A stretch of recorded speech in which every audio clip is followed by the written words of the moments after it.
La fabrique des sociétés, donc. Pourquoi continuons-nous à nous poser ces questions ? Demandait hier Thiago Rodrigues. Pourquoi continuons-nous ? Alors, cette question ne saurait sans doute pas être plus vraie que pour la question sociale, que pour la question des inégalités sociales, tant perdure, voire s'aggrave, notre difficulté à maintenir la cohésion de nos sociétés et plus largement celle de la communauté mondiale, que strie, voire fracture, nombre de mécanismes de marginalisation, de précarisation, d'appauvrissement. Les métamorphoses du commun, c'est le titre de notre session ce matin, titre qui résonne avec l'ouvrage de Robert Castel, publié en 1995, mais ne nous y trompons pas, rien d'irénique dans ce titre, Les métamorphoses du commun. Ce que nous allons traverser ce matin, c'est l'histoire ou les histoires heurtées, les insuffisances encore criantes et les représentations complexes de ce socle de protection et de droit qui est le principal fondement d'une pleine citoyenneté et l'objet de notre responsabilité politique. Selon ce multiperspectivisme, dont Naomi Todt rappelait hier qu'il constitue le fondement de l'écriture de Virginia Woolf et dont nous pourrions faire le principe de ces rencontres recherche et création, c'est du point de vue multiple de l'histoire contemporaine, l'histoire médiévale, de l'économie, de la sociologie, des sciences politiques et des études cinématographiques que nous aborderons cette question donc des métamorphoses du commun, en dialogue aussi et sous l'égide qui nous honore de Julie Deliquet et Frédéric Weisman qui nous rejoindront d'ici quelques minutes. Julie Deliquet qui présente cette année, est-il besoin de le rappeler, une vibrante et magistrale adaptation du documentaire réalisé en 1973, Welfare, de Frédéric Weisman dans la Cour d'honneur. Et ce qui se passe évidemment à la Cour d'honneur, ce n'est pas simplement que cette question des métamorphoses du commun y est investie ou qu'elle l'occupe, mais que réellement elle le prend en charge. Et c'est cette question, en somme, non seulement du théâtre et du théâtre en tant qu'il poursuit un travail documentaire, un travail de cinéma documentaire, mais de la recherche tout entière et de son rapport avec la création. C'est cette question donc que nous voudrions poser en mettant en avant cette expression simple, juste, nécessaire de prise en charge. Et au fond, une des manières de prendre en charge cette question pour nous, historiennes, historiens, chercheuses, chercheurs en sciences sociales et pas seulement, c'est de prendre la question telle qu'elle est dans son lieu, à son endroit, comme disent les femmes et les hommes de théâtre. Et Frédéric Weisman trouvait à la fois beau et incongru que son documentaire de 1973 trouve à se loger dans le Palais des Papes, car, dit-il, en tout cas il l'a dit dans un de ses entretiens, qu'est-ce que ça fait d'entendre ces voix-là dans un espace du XIVe siècle. Alors au XIVe siècle, nous y allons pas à pas, à la démarche nécessairement régressive de l'histoire, mais pour l'heure, il faut commencer évidemment par l'histoire contemporaine. Vincent est professeur à Strasbourg de sciences politiques et il a écrit entre autres 2 ouvrages remarquables qui sont eux-mêmes le fruit de longues enquêtes. Le premier s'appelle La vie au guichet. Alors le guichet était absent hier sur la scène, mais c'est un instrument, j'allais dire, un dispositif absolument essentiel du traitement de la distribution des aides sociales. Et ce guichet, Vincent l'a observé en s'embauchant comme stagiaire, je crois, pour des caisses d'allocation familiale, et il a observé longuement, comme Frédéric Weisman a pu le faire avec sa caméra, mais lui sans caméra, avec son carnet de notes, ce qui se passait, et ça a donné l'objet, enfin il en parlera un peu, d'un ouvrage tout à fait passionnant où on voit ce dilemme qu'on voit aussi dans la pièce hier, entre des agents qui sont contraints par l'institution, par des règlements, par des dispositifs de contrôle social, et puis des gens qui arrivent au guichet et qui sont obligés de jouer des rôles pour essayer effectivement de quémander les aides ou de remplir les cases des formulaires ou d'apporter la paperasserie nécessaire. Et puis très récemment, Vincent Dubois a écrit un livre qui s'appelle « Contrôler les assistés ». Donc on est vraiment là au cœur de la question, qui a le mérite d'historiciser aussi ce qui hier portait sur les années 70, c'est-à-dire comment, depuis maintenant en France une vingtaine d'années, et à l'instar d'ailleurs de beaucoup de pays, eh bien, les États, à travers des dispositifs législatifs, réglementaires, ont imposé des comportements, des contrôles, des exigences de responsabilité, de responsabilisation des assistés, hein, des pauvres donc pour l'essentiel, mais avec une catégorie très très large. Et il a étudié, j'allais dire là, non pas au niveau du guichet, mais au niveau du dispositif d'abord législatif, comment dans le champ politique c'est devenu une question essentielle, et on l'a vu encore récemment avec l'actualité en France, hein, quand le gouvernement ne sait pas quoi faire, entre guillemets, face à des exigences de restrictions budgétaires, qu'est-ce qu'on fait? On s'en prend aux pauvres. Alors on fait semblant aussi de s'en prendre un peu aux riches, mais pour l'essentiel, c'est là qu'on impose des règles d'action très très contraignantes. Et Vincent Dubois donc a étudié ce dispositif au niveau législatif, mais aussi comment les agents qu'on a vus hier finissent par se plier à ces exigences avec réticence au début, mais finalement en acceptant l'idée que oui, en effet, les ressources étant plus rares, il faut être plus exigeant avec les pauvres. Donc on va exactement dans le sens contraire de ce qui vient d'être expliqué, c'est-à-dire au lieu de faire confiance, on bâtit tous nos dispositifs sur la défiance. Notre session de la matinée est consacrée aux métamorphoses du commun. Moi, ce que je voudrais essayer de faire, c'est de réfléchir avec vous aux métamorphoses du rôle de l'État social dans la production du commun. Donc ça fait une formulation un peu plus longue, mais j'espère que vous allez saisir de quoi je voudrais parler. Pour commencer, peut-être par des choses assez générales et assez connues, mais simplement à titre de rappel, pour dire que historiquement, l'État social a joué un rôle essentiel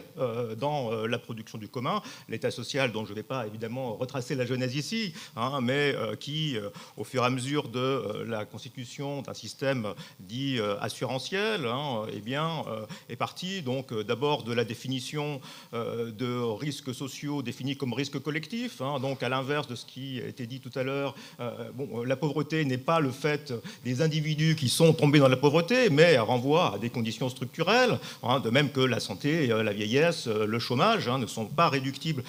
uniquement, ou les accidents du travail, pour prendre l'un des premiers exemples, ne sont pas seulement réductibles à la responsabilité individuelle de l'employeur ou de celui qui travaille et est victime d'un accident, mais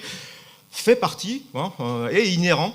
à la vie en société, et à ce titre doit être socialisé. Et socialisé comment? Eh bien, par la mise en commun de ressources via des systèmes assurantiels à vocation universelle, quand bien même cette universalité n'a jamais été totalement atteinte. Hein, système assurantiel qui fait que donc chacun contribue et en retour peut escompter le soutien de la société lorsque ces risques eh bien, sont effectivement vécus, hein, avec cette notion. C'est assez intéressant parce que c'est une notion qui a quasiment disparu du vocabulaire social et politique aujourd'hui, la notion d'ayant droit. Hein. On n'entend plus jamais cette notion qui pourtant est centrale dans le système de protection sociale. On a droit parce qu'on a contribué, hein, et on ne vient pas quémander une aide, mais on vient effectivement faire valoir un droit. Alors, le rôle de l'État social dans la production du commun, c'est aussi un rôle de redistribution, de réduction des inégalités. Alors, il ne s'agit pas de dire que ces choses ont disparu, mais c'est beaucoup moins central, hein, dans les objectifs des politiques sociales, même si ça joue toujours un rôle. Et puis, ça a été un petit peu dit aussi tout à l'heure, hein, finalement, le rôle de l'État social dans la production du commun, c'est également la constitution d'une citoyenneté ou d'une strate supplémentaire de la citoyenneté, une citoyenneté sociale, hein, c'est-à-dire que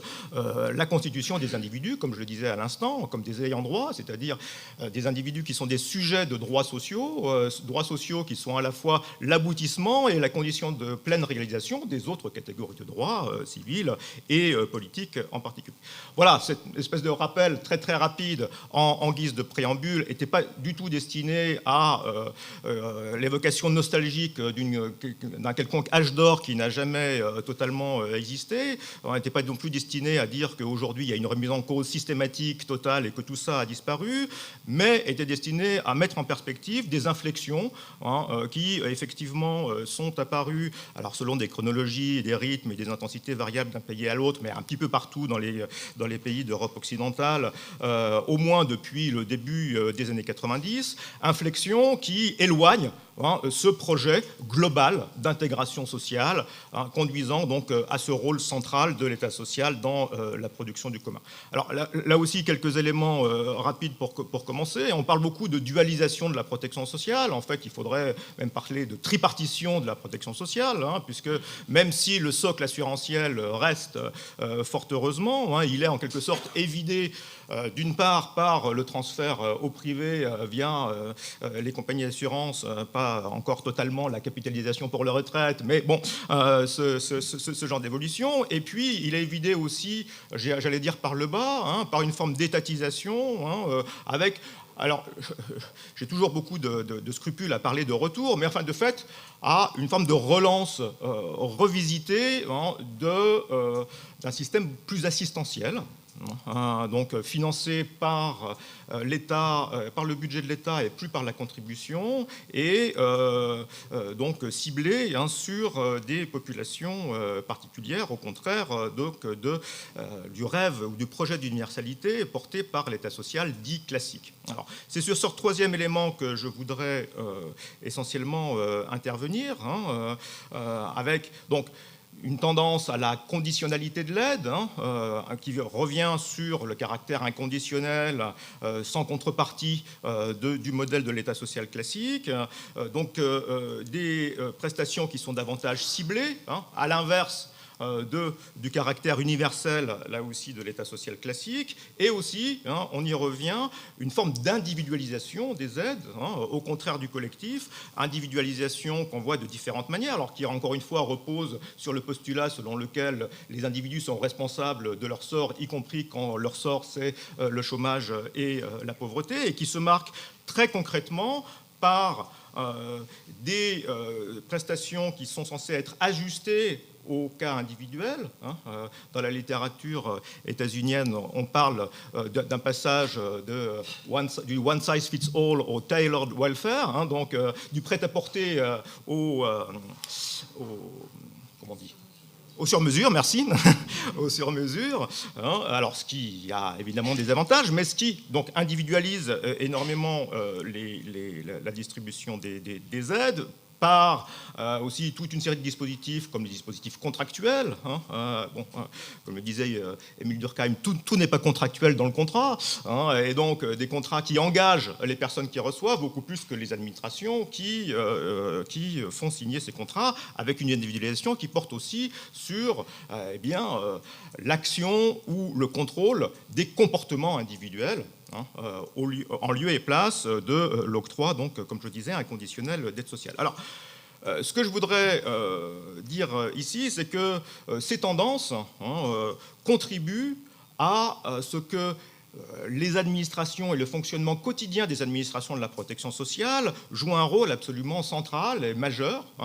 pour le dire très, très rapidement, dans un système où on est dans un système donc d'ayant droit de catégories juridiques standardisées qu'il s'agit simplement d'appliquer à partir du moment où on vérifie que les cotisations ont été effectivement réglées. Je dirais que l'administration, le travail administratif est un travail routinier relativement peu important et peu porteur d'enjeux. Quand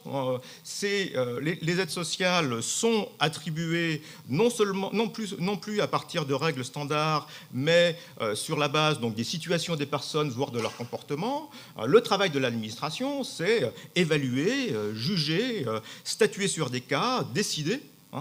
Et donc c'est là que ça se passe en partie au moins, y compris dans les interactions, comme on l'a vu dans le documentaire de Frédéric Wiseman et dans la pièce que personnellement j'ai vue hier soir. Donc, parce que c'était, là aussi, la dimension historique est intéressante, parce que le système du welfare états-unien des années 70, avait strictement rien à voir avec ce qu'il est aujourd'hui, ni avec ce que sont aujourd'hui les fonctionnements des administrations de la protection sociale, mais il y a quelques airs de famille malgré tout, notamment dans l'augmentation du caractère discrétionnaire et relativement, si ce n'est aléatoire, en tout cas imprévisible,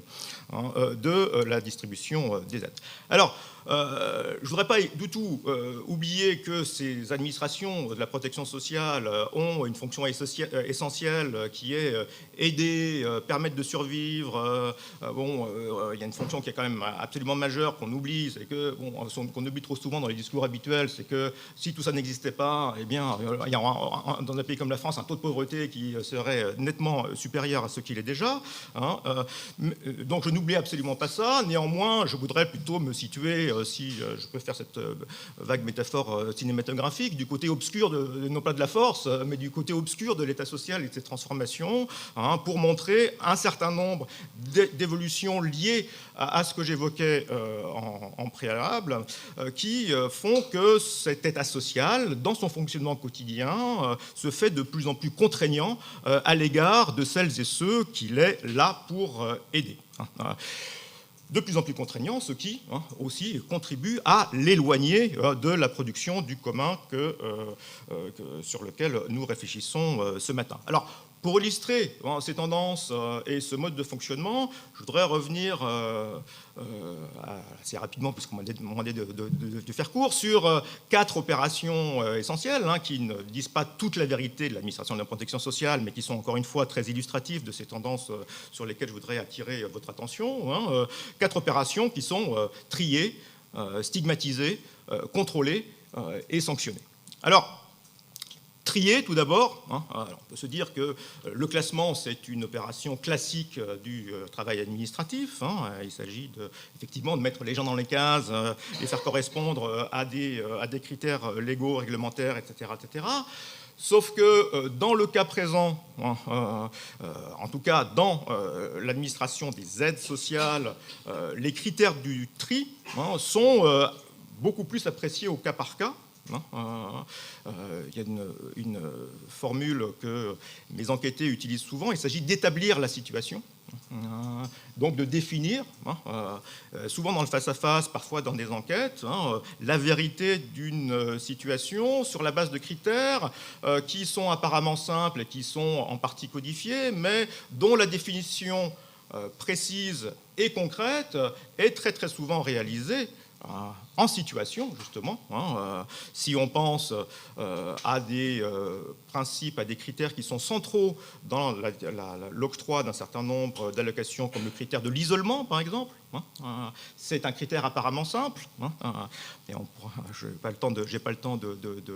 développer ici, mais comment dire que, effectivement, une mère qui dit élever ses enfants est effectivement totalement seule. Si le père des enfants vient le week-end, c'est considéré comme autre catégorie administrative bénéfique pour le maintien des liens affectifs. Alors là aussi, comment établir le maintien des liens affectifs comme critère administratif? Je vous laisse imaginer la difficulté de l'opération. Mais si c'est plus que le week-end, si c'est 3 jours, et si ce père contribue en partie au loyer, eh bien c'est considéré comme une suspicion de vie maritale. Donc vous voyez qu'il y a une espèce de zone grise qui est en fait, non pas l'exception, mais qui est la règle des situations sur lesquelles il s'agit de statuer alors qu'elles sont proprement indécidables, et elles sont d'autant plus indécidables que les personnes vivent dans des situations plus précaires. On pourrait dire à peu près la même chose d'une notion qui n'a strictement rien à voir et qui est centrale dans l'administration du chômage, cette fois, la recherche active d'emploi. Ce qui définit un chômeur, ce n'est pas seulement le fait d'être privé d'un emploi, mais c'est le fait d'être activement à la recherche d'un emploi. Alors là aussi, je ne vais pas recommencer la démonstration, mais imaginez comment, au cas par cas, on peut décider de qui recherche activement un emploi, à combien d'offres on répond, est-ce que simplement se connecter sur le site de Pôle emploi, c'est un signe de recherche active, etc. etc. C'est encore une fois assez indécidable et c'est un effet, là pour le coup, systémique, je dirais, c'est-à-dire que de production d'un arbitraire bureaucratique qui n'est pas de la responsabilité des agents qui font ce qu'ils peuvent, parfois dans des situations extrêmement contraintes, mais qui sont en quelque sorte eux-mêmes, entre guillemets, les victimes d'un système dans lequel on délègue aux échelons subalternes la responsabilité de définir des principes qui sont en fait centraux dans les modalités et dans les conditions d'attribution des aides. Alors, à ça s'ajoute un autre élément qui me fera la transition, c'est qu'il y a une dimension morale à tout ça, c'est-à-dire que derrière, effectivement, le tri ou la définition de l'isolement ou de la recherche active d'emploi, eh bien, il y a une forme de jugement moral. Est-ce que ce chômeur est pas paresseux, est-ce que, etc., est-ce que cette mère seule n'est pas de mœurs éventuellement